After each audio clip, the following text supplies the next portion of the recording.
Hey guys, I'm Akhilesh Shetty और welcome back to our very own YouTube channel Smart Edge World. आज का topic है security. और हम अभी स्टॉक मार्केट के बेसिक टर्मिनोलॉजीज अंडरस्टैंड कर रहे हैं, समझ रहे हैं। तो उसमें से एक टॉपिक जो हमने यस्टरडे लिया था लास्ट सेशन में, वो था शेयर्स, और आज का जो टॉपिक है वो है security. So what is security, इसके बारे में हम समझ लेंगे।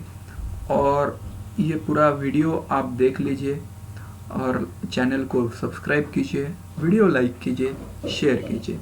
सो चालू करते हैं हमारा topic. So first of all, what is security? So security का डेफिनेशन क्या बोलता है कि सिक्योरिटी एक निगोशिएबल फाइनेंशियल इंस्ट्रूमेंट है जिसको कुछ वैल्यू असाइन की है, correct? So first of all, what is negotiable financial instrument? देखो, फाइनेंशियल इंस्ट्रूमेंट मतलब एक कॉन्ट्रैक्ट है दो पार्टी के बीच में, और वो फाइनेंशियल कॉन्ट्रैक्ट है। आइदर वो फाइनेंशियल एसेट है और फाइनेंशियल लाइबिलिटी है, लेकिन वो एक फाइनेंशियल कॉन्ट्रैक्ट है दो पार्टी के बीच में। अभी निगोशिएबल का मतलब क्या है?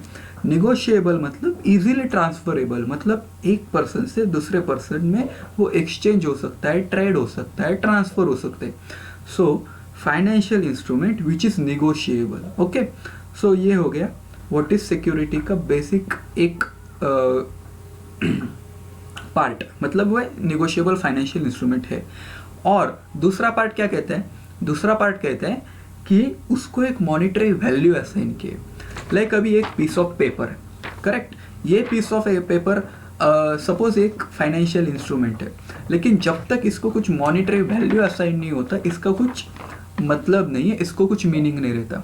सो अगर ये मेरे पास जियो का अगर सपोज सर्टिफिकेट है, शेयर सर्टिफिकेट, लेकिन अब अगर ये जियो का सर्टिफिकेट, तो इसको कुछ तो वैल्यू असाइन हुआ है। क्या वैल्यू है? जियो का प्राइस है, शेयर प्राइस है, रिलायंस का शेयर प्राइस है। तो शेयर प्राइस अगर 1500 रुपये हमने लिया, तो ये पेपर का वैल्यू 1500 रुपये है, correct?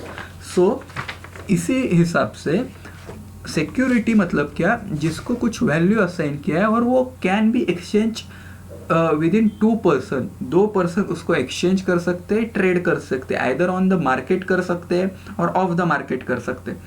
So the basic thing जो हमने समझ ली, वो सिक्योरिटी, वो ट्रेड हो सकता है, उसको एक वैल्यू असाइन हुआ है और वो एक फाइनेंशियल इंस्ट्रूमेंट है। ओके, देन सिक्योरिटी क्यों इशू होता है? कोई भी चीज़ अगर कंपनी इशू कर रहा है तो उसके पीछे कुछ तो ऑब्जेक्टिव है, कुछ तो मोटिव है। सो सिक्योरिटी इशू करने के पीछे कंपनी या गवर्नमेंट या कोई कमर्शियल एंटरप्राइज, उसके पीछे क्या मोटिव हो सकता है? तो उनको फंड रेज करना है पब्लिक से पैसे चाहिए। अगर पब्लिक से पैसे चाहिए तो पब्लिक को रिटर्न में कुछ देना पड़ेगा, कुछ तो प्रॉमिस करना पड़ेगा, और वो प्रॉमिस के फॉर्म में कुछ सिक्योरिटीज इशू करते हैं। सो अगर किसी कंपनी या किसी ऑर्गेनाइजेशन को, किसी एंटरप्राइज को कुछ फंड की ज़रूरत है, लाइक लॉन्ग टर्म फंड हो सकता है, शॉर्ट टर्म फंड हो सकता है, तो वो सिक्योरिटी इशू करते हैं। सिक्योरिटी इशू करने के बाद पब्लिक से पैसे कलेक्ट करते हैं और उसके बाद उनका जो नीड्स है वो फुलफिल होता है। ओके, अभी कौन कौन इशू करता है? तो वो गवर्नमेंट भी इशू करते हैं। गवर्नमेंट को जब पैसों की ज़रूरत है तो गवर्नमेंट खुद कुछ सिक्योरिटीज इशू करता है। अगर कमर्शियल एंटरप्राइजेस है, उनको कुछ ज़रूरत है तो वो करते हैं। कंपनीज होंगे, उनको कुछ ज़रूरत है तो वो सिक्योरिटीज इशू करते हैं। तो सो बेसिक ऑब्जेक्टिव क्या है? पैसे रेज करना पब्लिक से। ओके, देन अभी सिक्योरिटी एक वाइडर कंसेप्ट है। लास्ट लेक्चर में हमने क्या सीखा था? लास्ट लेक्चर में हमने शेयर्स के बारे में सीखा था। शेयर ये सिक्योरिटी का एक पार्ट है। सिक्योरिटी वाइड कंसेप्ट है, ओके, वाइडर कंसेप्ट है। सिक्योरिटी में क्या क्या चीज़ें कवर होती है? सो फर्स्ट ऑफ ऑल, सिक्योरिटी में कवर होता है हमारा इक्विटी सिक्योरिटी। दूसरी चीज़ क्या कवर होती है? Debt security. और थर्ड चीज़ है वो कवर होती है हमारी डेरिवेटिव्स। ओके, सो इक्विटी सिक्योरिटी, डेट सिक्योरिटी और डेरिवेटिव। देखो, इक्विटी सिक्योरिटी मतलब उसमें शेयर्स कंसीडर होते हैं, शेयर्स आते हैं। डेट सिक्योरिटी उसमें डिबेंचर्स और बॉन्ड आते हैं, और डेरिवेटिव्स में ऑप्शन कॉन्ट्रैक्ट्स, फ्यूचर्स, फॉरवर्ड। सो ये जो टर्मिनोलॉजीज है मैंने आपको बाद में बताई। इसमें से एक जो है शेयर्स, वो हमने पहले डिस्कस किया है। दूसरे जो डेट सिक्योरिटी और डेरिवेटिव्स में जो थिंग्स कवर्ड होता है, लाइक डिबेंचर्स है, बॉन्ड्स है, डेरिवेटिव्स में फॉरवर्ड, ऑप्शन, स्वैप, ये सब चीज़ें ये हम ओवर द पीरियड डिस्कस करेंगे। इसके बारे में भी कुछ जानेंगे क्या है ये, इसके बारे में अंडरस्टैंड करेंगे। सो फर्स्ट ऑफ ऑल आज सिर्फ ये ध्यान में रखो कि इसमें तीन फॉर्म्स हैं, एक अपना इक्विटी है, दूसरा डेट है और तीसरा डेरिवेटिव।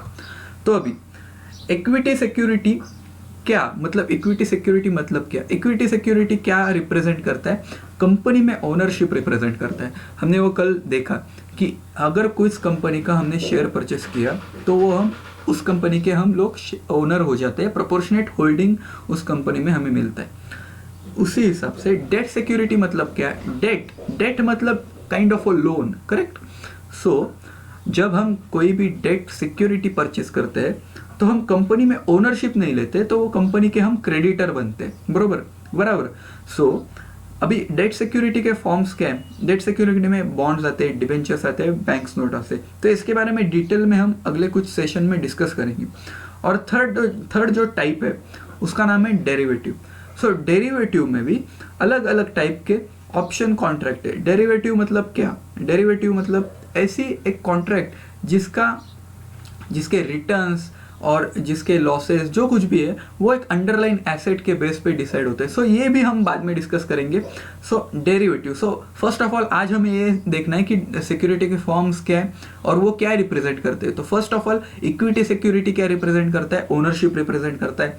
डेट सिक्योरिटी क्या रिप्रेजेंट करता है, क्रेडिटर, हम क्रेडिटर बनते हैं कंपनी के, so creditor relationship with corporation represent करता है। और डेरिवेटिव क्या रिप्रेजेंट करता है, डेरिवेटिव एक ऑप्शन है, राइट टू ओनरशिप, मतलब हमें एक राइट मिलता है कंपनी में ओनरशिप का। ओके, सो ये तीन फॉर्म्स है। उसके बाद देखो जो सिक्योरिटी है ये रिप्रेजेंटेड बाय आवर सर्टिफिकेट। अभी इसमें भी दो डिफरेंट टाइप्स है। द फर्स्ट इज और रजिस्टर्ड सिक्योरिटी और सेकेंड है बेरर सिक्योरिटी। रजिस्टर्ड सिक्योरिटी मतलब क्या, द रजिस्टर्ड सिक्योरिटी मतलब एक किसी पर्सन के नाम पे कंपनी में या मार्केट में वो सिक्योरिटी रजिस्टर्ड है। और बेरर सिक्योरिटी मतलब एक जस्ट निगोशिएबल इंस्ट्रूमेंट है जो एक इजीली दो पर्सन के बीच में एक्सचेंज हो सकता है। लेकिन रजिस्टर्ड सिक्योरिटी अगर एक्सचेंज करना है तो रजिस्टर्ड में जिसका नाम रजिस्टर किया हुआ है तो उसमें चेंजेस करके दूसरे बंदे का नाम, दूसरे पर्सन का नाम उसमें रजिस्टर किया जा सकता है और करना पड़ता है। तो इसका ये दो फॉर्म से, एक बेरर मतलब इजीली ट्रांसफरेबल, कोई भी किसी को ट्रांसफर कर सकता है। सो ये है बेरर। और दूसरा है रजिस्टर्ड जिसमें एक प्रोसेस है और वो प्रोसेस के हिसाब से, प्रोसेस के थ्रू हमें सिक्योरिटी ट्रांसफर करना पड़ता है। अभी रिसेंटली मतलब कुछ दिनों पहले सिक्योरिटी, बहुत से सिक्योरिटी अभी डीमैट फॉर्म में आते हैं। पहले फिजिकल कॉपीज आते थे सिक्योरिटी, अब किसी कंपनी के शेयर परचेस करते थे तो फिजिकल सर्टिफिकेट आपको मिलता था, लेकिन अभी वो डिमेटेरियलाइज फॉर्म में है, इलेक्ट्रॉनिक फॉर्म में आते हैं। ओके, सो द पर्सन मतलब अभी जिस कंपनी ने सिक्योरिटी इशू किया है उसको इश्योर बोलते हैं, और जो पर्सन सिक्योरिटी में इन्वेस्ट करते हैं उसको कहते हैं हम इन्वेस्टर। सो दो पार्टी है, एक इश्यूअर है और दूसरा इन्वेस्टर है।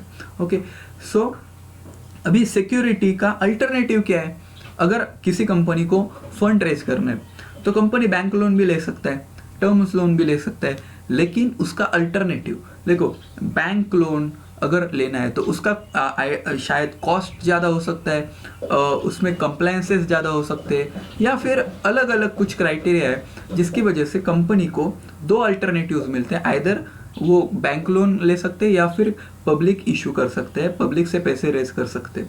सो सिक्योरिटी ये बैंक लोन का एक अल्टरनेटिव, ये जो बैंक लोन है और सिक्योरिटी है मतलब पब्लिक से पैसे रेज करना और बैंक से पैसे रेज करना, इसमें कुछ प्रोज है कुछ कॉन्स है। सो इसके बारे में बाद में हम डिस्कस करने वाले। सो फर्स्ट ऑफ ऑल ये एक अल्टरनेटिव है बैंक लोन को। सो ये सब चीज़ें हमने आज सिक्योरिटी के बारे में डिस्कस की। अगर आपको वीडियो अच्छा लगा है तो प्लीज़ वीडियो लाइक कीजिए, चैनल को सब्सक्राइब कीजिए और शेयर करना मत भूलिए। Thank you.